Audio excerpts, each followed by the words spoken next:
வீட்டு எதிரில இருந்த கொடியில அனாமிகா துணிய காய போட்டுக்கிட்டு இருந்தா. அப்போ ராதிகா 2 குடத்தை எடுத்துக்கிட்டு அந்த இடத்துக்கு வந்தா. என்னடி ராதிகா இது, திடீர்னு நீ 2 குடத்தை எடுத்துட்டு வந்திருக்க? தண்ணிக்காகவா? ஆமாண்டி, தண்ணிக்காக தான். 1 மணி நேரமா பாத்துட்டு இருக்க, தண்ணி எடுத்துக்கிட்டே இருக்கியே. இவ்ளோ தண்ணிய கொண்டு போய் நீ என்னதான் பண்ற? 2 குழந்தைங்களுக்கு அம்மா நீ, என் கஷ்டம் உனக்கு தெரியுதா? இப்படி புரியாம பேசிக்கிட்டு இருக்கியே, சொல்லுடி. நீ சொன்னாதானே எனக்கு புரியும்.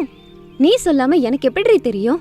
இருக்கிறது நீயும் உன் புருஷனும், உன் மாமாவும் அத்தையும் எப்படியோ பெரியவர்கிட்ட இருக்காங்க. இங்க இருந்து தண்ணிய கொண்டு போய் அதிக விலைக்கு எங்கேயாவது விக்கிறியா என்ன? ஜோக்கு போதும், நிறுத்துறியா? இப்ப நம்ம எங்க இருக்கோம்னு உனக்கு ஏதாவது புரியுதா? எங்க வீட்டு வாசல்ல தான். நான் துணியோட இருக்கேன், நீ குடத்தோட நிக்கிற. அடடடடா, ஏண்டி இப்படி படுத்துற? இப்ப நாம எந்த காலத்துல இருக்கோம்? என்ன காலம்? வெயில் காலத்துல இருக்கோம் இல்லையா? இந்த வெயில்ல எத்தனை தடவை கழுவுனாலும் மூஞ்சி கருப்பாவே இருக்கு, வேர்த்து தள்ளுது, கண்ணு கூட எரியுது அப்படின்னு ராதிகா ஏதோ சொல்ல வரும்போது அனாமிகா நடுவுலயே அவளை பேச விடாம பேசினா. மூஞ்சி கருப்பாகுதுன்னு சொல்லி, கண்கள் எரியுதுன்னு சொல்லி, உடம்பு வேர்க்குதுன்னு சொல்லி, இப்படி 3 வேளைக்கு குளிச்சுக்கிட்டே இருக்கியா? ஆமாண்டி. இந்த சன்ஸ்கிரீன் லோஷனை வாங்கிக்கலாம்ல, அதை எடுத்து தடவினேனா உனக்கு வந்த பிரச்சனையில பாதியாவது தீரும். எவ்வளவு தடவை தடவினாலும் அதுவும் தீந்து போயிடுதுடி. அதுக்கு நீ என்ன பண்ணணும்? ஏதாவது பியூட்டி பார்லருக்கு போய் உன் பிரச்சனைய சொல்லணும். அவங்க உன் பிரச்சனைய சரி பண்ண போறாங்க. பியூட்டி பார்லரா? ஐயோ, அவ்வளோ பணம் என்கிட்ட சுத்தமா இல்லவே இல்ல. என் புருஷன் கலெக்டர் கிடையாது, வெறும் கிளர்க் வேலை செய்யறாரு. அந்த சம்பளத்தை கொண்டு போய் பியூட்டி பார்லர்ல கொடுத்தா அப்புறம் நாங்க எங்க வாழறது? பிறக்கிற குழந்தைங்களுக்கு சேமிக்கவும் முடியாது. இந்த அழகுல 1 லட்சம் ரூபாய்க்கு சீட்டு போட்டிருக்கோம், அதை எப்படி மாசம் மாசம் கட்டுறது? அதுக்காக எங்க கிணத்து தண்ணி எல்லாத்தையும் ஒரேடியா தீர்த்திடலான்னு முடிவு பண்ணிருக்கியா? அதெல்லாம் இல்லடி, நீ சொன்ன மாதிரியே ஏதாவது பியூட்டி பார்லர்ல குறைஞ்ச விலைக்கு ஏதாவது ட்ரீட்மெண்ட் பண்ணாங்கன்னா அதை பண்ணிக்கிற. மேக்கப் இருந்தா கூட நான் போட்டுப்பேன் அப்படின்னு சொல்லி சிரிச்சுக்கிட்டே அந்த இடத்த விட்டு போனா ராதிகா. அனாமிகா வீட்டுக்குள்ள வந்தா. வீட்ல இருந்த சாரதா கோபமா அனாமிகாவையே பாத்துக்கிட்டு இருந்தாங்க. அனாமிகா மாமியாரோட பார்வைக்கான அர்த்தத்தை புரிஞ்சுக்கிட்டு தலகுனிஞ்சு நின்னா. அந்த ராதிகா கிட்ட மணிக்கணக்கா அப்படி என்ன தேடி பேசுற? வேற ஒண்ணும் இல்ல அத்தை, குடத்து மேல குடம்னு நிறைய தண்ணிய எடுத்துட்டு போயிட்டே இருக்கா, அதான் ஏன்னு கேட்டேன், அவ்வளவுதான். எடுத்துட்டு போற தண்ணியில குளிக்க போறா, இல்ல அதை விற்க போறா, அதுவும் இல்லன்னா வீட்டுல ஸ்விம்மிங் பூல கட்டி நீச்சல் அடிக்க போறா. இதெல்லாம் நமக்கு எதுக்குங்கிற? தப்பு பண்ணிட்டேன் அத்தை, இனிமே ராதிகா கிட்ட தண்ணிய பத்தி கேட்கவே மாட்டேன். வீட்ல உனக்கு வேலை கம்மியா இருக்கறதால தானே இப்படி வெட்டி கதையெல்லாம் பேசிக்கிட்டு இருக்க. வெளி வேலை வீட்டு வேலைய செஞ்சா அப்ப தெரியும் உனக்கு. சாப்பாடு வடிக்கிறது, 2 தட்டை கழுவுறது, வீட்டை கூட்டுறது, நான் வீட்ல இல்லன்னா டிவி சீரியலை பாக்குறது, இதுதானே நீ பாக்குற பெரும் வேலை. ஆமாங்க அத்தை அப்படின்னு அனாமிகா சொன்னதும் சாரதாவுக்கு இன்னும் அதிகமான கோவம் வந்தது. ஒன்ன அப்படின்னு அடிக்கிறதுக்காக கைய ஓங்குனாங்க. சரியா அப்பதான் பசங்க ஹரிஷும் பவ்யாவும் அவங்க கிட்ட ஓடி வந்தாங்க. பாட்டி அப்படின்னு சொன்னதும் ஓங்குன கைய சாரதா கீழே இறக்கிட்டாங்க. பாட்டி, வெளியில விளையாடி களைச்சு போயிட்டோம், குளிக்க ஊத்தி சாப்பாடு போடுங்களேன். எனக்கு பஜார்ல கொஞ்சம் வேலை இருக்கு தெரியுமா பொண்ணே, உங்க அம்மா உங்களுக்கு குளிக்க ஊத்தி சாப்பாடு போடுவா, அங்க போறீங்களா? அதெல்லாம் முடியாது, எங்களுக்கு நீங்க தான் சாப்பாடு கொடுக்கணும், குளிக்க ஊத்தணும். அட அது இல்லடாமா, நான் சொல்றத கொஞ்சம் கேளு. நீங்க என்ன சொன்னாலும் நான் கேட்கவே மாட்டேன், எனக்காவது நீங்க தான் குளிக்க ஊத்தணும், சாப்பாடு நீங்க தான் ஊட்டணும், அது மட்டும் இல்ல கதை கூட சொல்லணும் அப்படின்னு பவ்யா அடம் பிடிச்சா. அத பார்த்து அனாமிகா மௌனமா நின்னுட்டு இருந்தா. இங்க இருந்து நம்ம எஸ்கேப் ஆறது நல்லது. பசங்களா, உங்க அம்மா போற பாரு, நீங்களும் போங்க, போய் குளிங்க அப்படின்னு சாரதா எவ்வளவு சொன்னாலும் ஹரிஷும் பவ்யாவும் கேட்கவே இல்ல. வேற வழி இல்லாம குழந்தைங்களை கூப்பிட்டுக்கிட்டு தோட்டத்துல குளிக்க ஊத்த வந்தாங்க. அன்னைக்கு ராத்திரி பெட்ரூமுக்கு ரமேஷ் வந்தான். ஜன்னல் கிட்ட நின்னுக்கிட்டு சோகமா வெளிய பாத்துக்கிட்டு இருந்த அனாமிகாவை பார்த்து, அனாமிகா, என்னாச்சு, ஏன் சோகமா இருக்க? இல்ல அத்தையும் நானும் பேசிக்கிட்டு இருந்தாங்க, அதனாலதான் ஒண்ணும் இல்லையே. நீ பேச்ச குழப்பறதுலயே தெரியுது, அம்மா ஏதோ சொல்லிருக்காங்க. மருமகள்கள் வீட்ல எவ்வளவு வேலை செஞ்சாலும் இந்த மாமியார்களோட கண்களுக்கு அவங்க ஏதோ சோம்பேறியா படுத்து தூங்குறது, போனு பாக்குறது, டிவி பாக்குறது, இது மட்டும்தான் அவங்க கண்ணுக்கு தெரியுது. சமைக்கிறது, துவைக்கிறது, பாத்திரம் தேய்க்கிறது, பெருக்கிறது, துடைக்கிறது, இது எதுவுமே அவங்க கண்களுக்கு தெரியாது. இந்த தலைவலி தினமும் இருக்கிறது தானே அனு. வெளியில போய் வேலை செஞ்சு பணம் சம்பாரின்னு அத்தை என்கிட்ட ரொம்ப நாளா சொல்லிட்டு இருக்காங்க. அத நான் உங்ககிட்டயும் சொல்லிருக்கேன் இல்லங்க. ஆமா அனாமிகா, என்ன பண்ணலான்னு இருக்க? நான் அப்பப்ப பியூட்டி பார்லருக்கு போய் சில விஷயங்களை கத்துக்கிட்டேன். அதை வச்சு ஒரு பார்லர் வைக்கலாங்க. பியூட்டி பார்லருக்கெல்லாம் அம்மா பணம் தர மாட்டாங்க.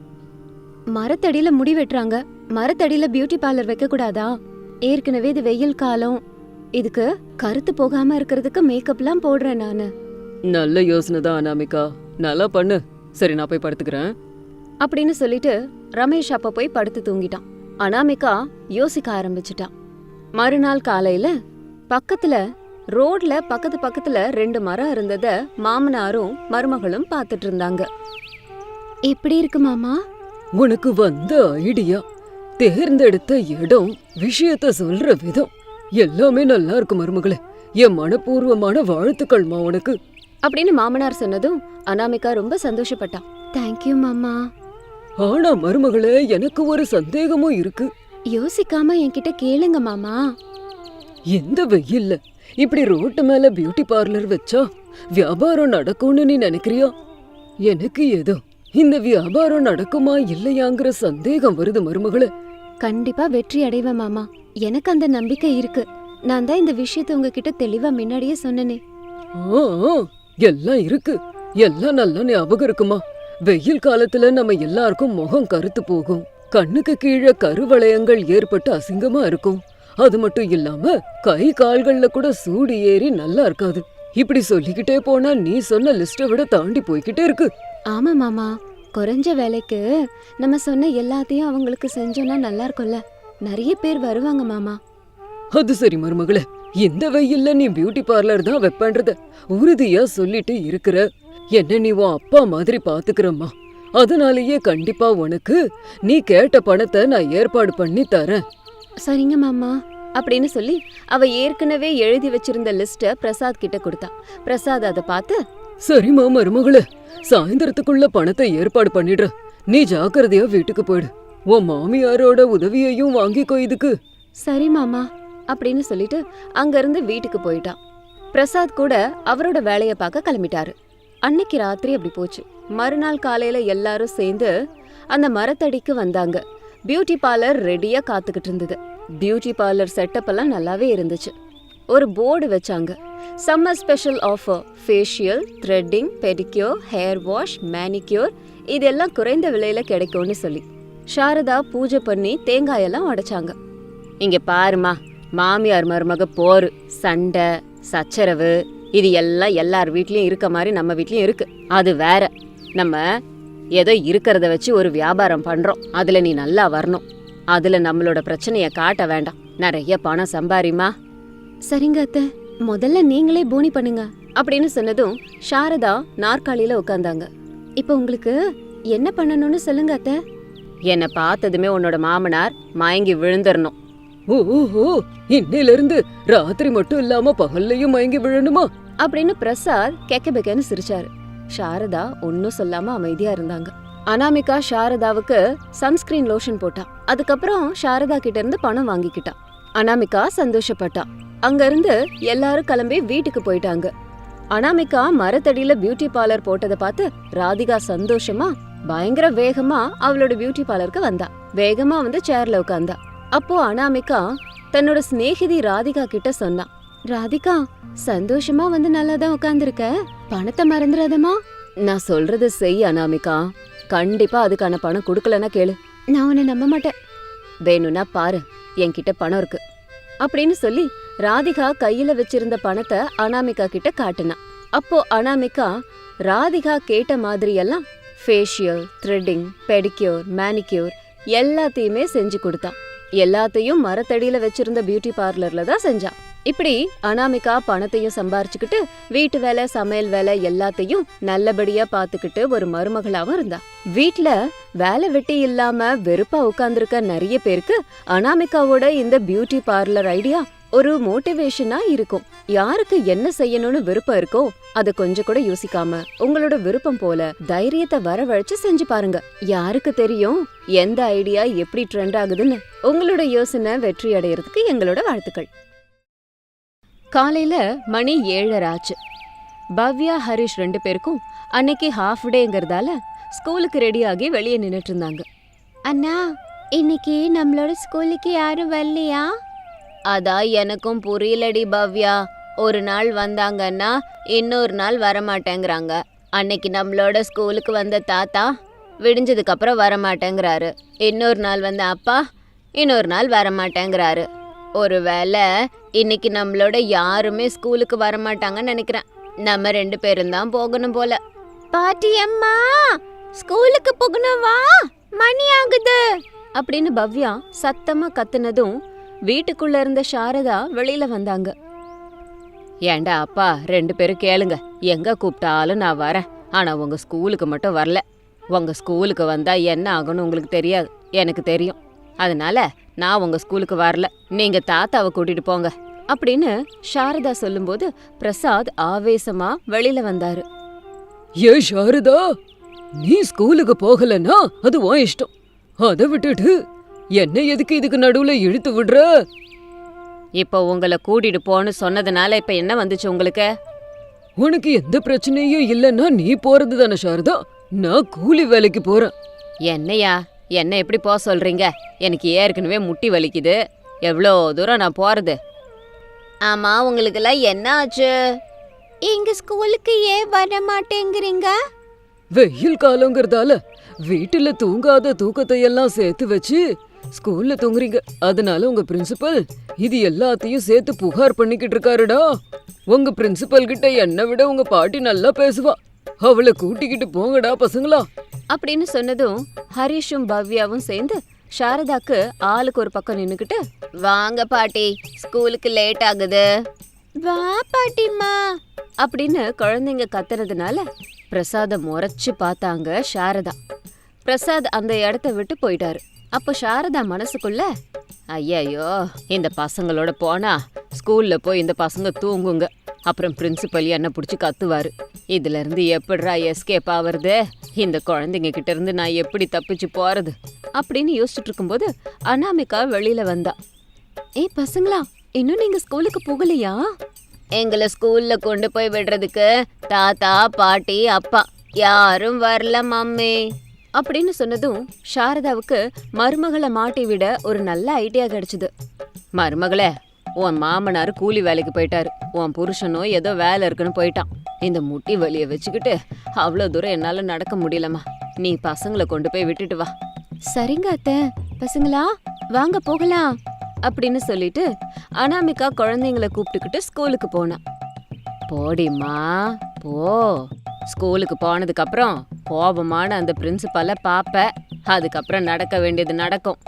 அப்புறம் தெரியும் உனக்கு இந்த பசங்களை கூட்டிட்டு போறதுல இருக்க கஷ்டம் அப்படின்னு நினைச்சிட்டு வீட்டுக்குள்ள போயிட்டாங்க. அனாமிகா குழந்தைங்களை கூப்பிட்டுக்கிட்டு ஸ்கூலுக்கு வந்தா. ஸ்கூலுக்கு வெளியே நின்னுட்டு இருந்த பிரின்சிபல் அனாமிகாவை பார்த்து, ஏமா அனாமிகா, ஸ்கூல்ல உன்னோட குழந்தைங்க என்ன பண்றாங்கன்னு தெரியுமா? ரொம்ப குறும்பு பண்றாங்களா மேடம்? வீட்லயும் அதான் பண்றாங்க. எப்ப பார்த்தாலும் குறும்பு பண்றாங்க. சம்மர்ல ஸ்கூல் வைங்க நீங்க. நான் பேசுறது அவங்க செய்யற குறும்புத்தனத்தை பத்தி இல்ல அனாமிகா. அப்படின்னா என் குழந்தைங்க குறும்பெல்லாம் பண்றது இல்லையா? நல்லபடியா கிளாஸ் ரூம்ல உட்காந்து புத்தியோட படிக்கிறாங்களா? அடடா பசங்களா, உங்களை நினைச்சா எனக்கு ரொம்ப பெருமையா இருக்கு. நீங்க வீட்டுக்கு வாங்க, உங்களுக்கு பிடிச்ச பாயாசத்தை செஞ்சு கொடுக்கறேன், சந்தோஷமா சாப்பிடுங்க அப்படின்னு சந்தோஷப்பட்டு அனாமிகா சொன்னதும் ஹரிஷும் பவ்யாவும் சிரிக்க ஆரம்பிச்சிட்டாங்க. உடனடியா பாயாசத்துக்கு ஞாபகம் போயிடுச்சு. மம்மி பாயாசம் சூப்பர், இன்னும் கொஞ்சம் கொடு மம்மி, எனக்கும் வேணும் அப்படின்னு சொன்னதும் பிரின்சிபலுக்கு பயங்கரமா கோவம் வந்துருச்சு. ஏய் பசங்களா, கற்பனை உலகத்துல இருந்து இங்க வாங்க, இப்ப நீங்க ஸ்கூல்ல இருக்கீங்க. பிரின்சிபல் இப்படி கத்தின உடனேயே ஹரிஷும் பவ்யாவும் நிஜ உலகத்துக்கு வந்தாங்க. ஏய் பசங்களா, ஸ்கூல்ல நீங்க இவ்ளோ புத்தியா இருக்கீங்க, ஆனா வீட்லயே அவ்ளோ குறும்பு பண்றீங்க. எனக்கு ஒன்னும் புரியல மேடம், உங்களுக்கு ஏதாச்சும் புரிஞ்சுதா? உங்க பசங்களை பத்தி நான் என்ன சொல்ல வரேன்னு கொஞ்சம் முழுசா கேளுங்க அனாமிகா. சொல்லுங்க மேடம். உங்க ஸ்கூல்ல அமைதியா இருக்க மாதிரி வேற எந்த குழந்தைங்களும் இல்லையா? என் குழந்தைங்களுக்கு ஏதோ அவார்டு கொடுக்க போறீங்களா? ஐயோ கொடுங்க மேடம், நாங்க ஏன் வேண்டாங்கிறோம். எப்ப கொடுக்க போறீங்க? அனாமிகா, உன் குழந்தைங்க பெஸ்ட் குழந்தைங்க இல்ல, ஒஸ்ட் குழந்தைங்க. அவங்களுக்கு சூப்பர் ஸ்டூடெண்ட்ஸ் இல்ல, ஸ்லீப்பிங் ஸ்டூடெண்ட்ஸ்னு தான் அவார்டை எடுத்து கொடுக்கணும். என்ன மேடம் இது, என்னென்னமோ சொல்லிக்கிட்டே போறீங்க. உன் குழந்தைங்க கிட்ட கேளு, அதுங்களே என்ன பண்ணுதுன்னு சொல்லும். கொஞ்சம் அமைதியா கேளு. ஹரிஷ், பவ்யா, சொல்லுங்க. நீங்க ஸ்கூலுக்கு வந்து என்ன பண்றீங்க? உங்க அம்மாக்கு புரியுற மாதிரி கொஞ்சம் சொல்லுங்க. மம்மி, நாங்க 2 பேரும் ஸ்கூலுக்கு வந்ததும் ஃபேன் காத்து சில்லுன்னு வருமா, உடனே நாங்க படுத்து தூங்கிடுவோம் அப்படின்னு பசங்க சொன்னதும் இவ்ளோ நேரம் பேசிக்கிட்டு இருந்த அனாமிகா மௌனமா நின்னுட்டு இருந்தா. கேட்டிங்களா? உங்க குழந்தைங்க ஸ்கூலுக்கு வந்ததும் என்ன பண்றாங்கன்னு கேட்டிங்களா? மேடம், எனக்கு இந்த விஷயமே தெரியாது. உங்க மாமியார் கூட்டிட்டு வரும்போது சொல்லிருக்கேன். உங்க மாமனார் வரும்போது கூட அவர்கிட்டயும் சொன்னேன். உங்க ஹஸ்பண்ட் வரும்போதும் சொன்னனே. இவங்க யாரும் உங்ககிட்ட சொல்லலையா? யாருமே என்கிட்ட சொல்லல. இவங்களும் படிக்கவே மாட்டேங்கிறாங்க. பக்கத்து பிள்ளைங்களையும் படிக்க விட மாட்டாங்க. அவங்க கிளாஸ் ரூம்ல நிம்மதியா படுத்து தூங்குறாங்க. இப்படி உட்கார்ந்து தூங்குனா இந்த குழந்தைங்களை கூட்டிட்டு வர்றவங்கள வெயில்ல நிக்க வைக்கிறது தான் பனிஷ்மெண்ட். இப்ப நீங்க பண்ணுங்க. அப்பதான் நீங்க உங்க குழந்தைங்கள கண்ட்ரோல் பண்ணுவீங்க. இது என்னங்க ஸ்கூல்ல தூங்குறது? என்ன பண்றது மேடம், நல்லா வெயில் அடிக்குது, வீடு முழுக்க சூடா இருக்குது, சூடா காத்து வருது. அதனால குழந்தைங்க ராத்திரில தூங்குறது இல்ல. அதான் ஸ்கூலுக்கு வந்து தூங்குறாங்கன்னு நினைக்கிறேன். சாரிங்க. சாரி ஐயா, என்கிட்ட சொல்றீங்க.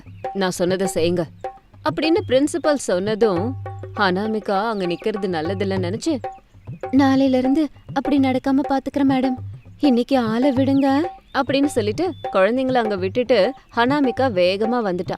வீட்டுக்கு வந்ததும் நிம்மதியாச்சு அனாமிகாக்கு.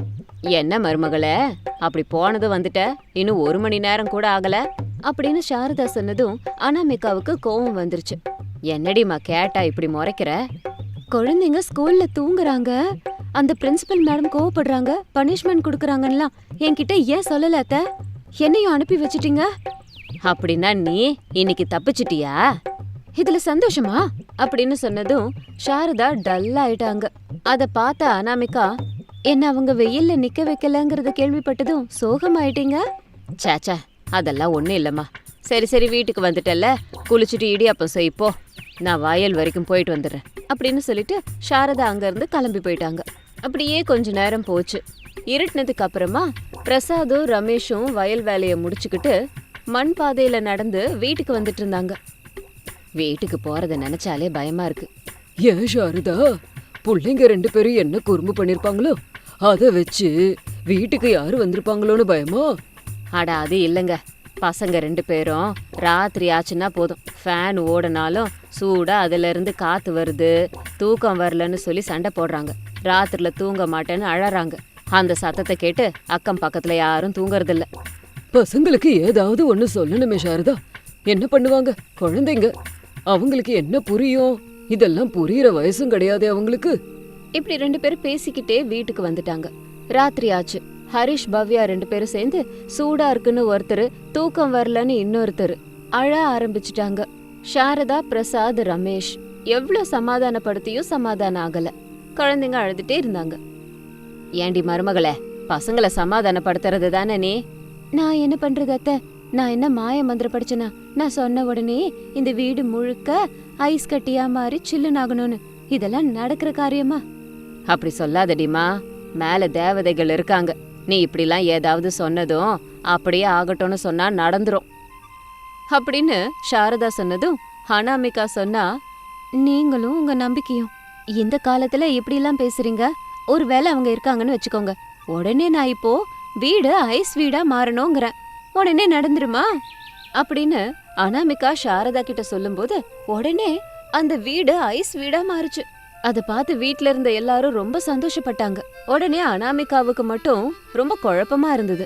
உடனே வானத்தை பார்த்து, மேல இருக்க தேவதைகளே, என் மேல கருணை காட்டி எனக்கு இந்த சக்தியை கொடுத்திருக்கீங்க, சந்தோஷம். நான் எப்ப ஐஸ் வீடு வேணும்னு கேக்குறேனோ அப்பெல்லாம் எனக்கு ஐஸ் வீடு கொடுங்க.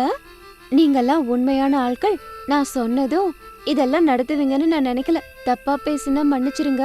எங்க மேல கருணை காமிச்சு இந்த வெயில் காலம் முழுக்க எங்களுக்கு நிம்மதிய கொடுத்ததுக்கு உங்க எல்லாருக்கும் கோடி நன்றி சொல்றேன் அப்படின்னு அந்த தேவதைகளுக்கெல்லாம் அனாமிகா நன்றிய சொன்னா. அதுக்கப்புறம் அனாமிகா ஏதோ வாய் வார்த்தைக்கு சொல்லலான்னு சொன்னதும் ஐஸ் வீடு வந்ததும் வீட்ல உள்ளவங்க எல்லாரும் சந்தோஷப்பட்டாங்க. இந்த வெப்பத்துல இருந்தும் அப்போதைக்கு அவங்க தப்பிச்சிட்டாங்க.